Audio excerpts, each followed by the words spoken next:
Okay. After this, I'm going to wrap it up, guys. Okay. Okay. Will you send So, that to me, please? what color are veins and what color are arteries? Okay. So we're gonna start with the veins, the blue ones, because it's more obvious to see. Now we're gonna start with the anterior veins. You have the veins. Remember, they're coming towards the heart. The arteries are going away. So we're gonna start from outside. This one is called external jugular vein. It's big vein, and then there is another vein that branches off. It comes actually join. This one is here. It's not as bluish as this one, but this is the internal jugular vein. The internal jugular vein is going to be like closer to the medial line, and the external jugular veins to the outside. Okay, the external jugular vein are much thicker than the internal jugular vein.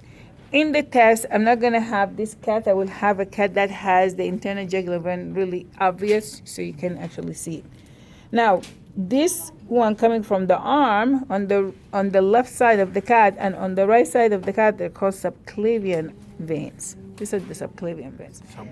Subclavian. Anything from the arm here, we're going to call subclavian. So you have external jugular vein, internal jugular vein, subclavian veins. The subclavian and the external internal jugular veins, they join together to make the brachiocephalic vein. This is brachiocephalic vein, and here is the brachiocephalic vein. Okay, so brachiocephalic, brachiocephalic. The two brachiocephalic veins, they get together to make the superior vena cava. Superior vena cava is the one that goes to the right atrium, but also somewhere here in the middle of the superior vena cava, you have a vein here, tiny vein there. It's cut off. It's an internal mammary vein. It's usually attached to the mammary gland. Okay, that's the internal mammary vein. Okay, so that's the front vein. Now, in the posterior, I will come back to it, guys. I'm gonna quiz you. Pay attention. If you look down here in the back, you're gonna see there's a long vein that's run along the spine of the cat. What do you think this is? Inferior vena cava. This is the inferior vena cava. Here's the superior vena cava. In the cat, we can also call it posterior vena cava and anterior vena cava, because the cat walks on four, so this posterior. So either one is fine with me, though. Now, this vena cava, before it becomes vena cava, the veins, they come here. You have the deep femoral vein. It joins this gracivenous vein to make the femoral vein. So you have deep femoral vein and you have femoral vein. So remember, it's coming from there going up. So deep femoral vein becomes femoral vein. The femoral vein becomes the common iliac vein here. That's the common iliac vein. And there's another common iliac vein on this side. So there are two common iliac vein, one from the left, one from the right.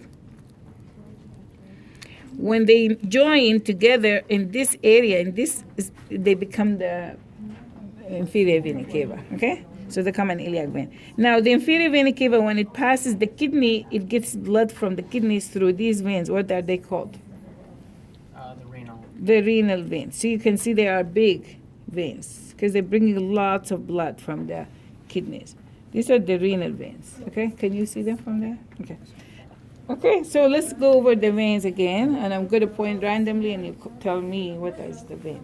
Okay, what is this? How about this? Okay, how about this one? It's internal jugular vein, okay? How about this one? This is the subclavian veins on this side and this side. How about this little vein here? The internal mammary vein. And what about this? Brachiocephalic vein. Brachiocephalic vein.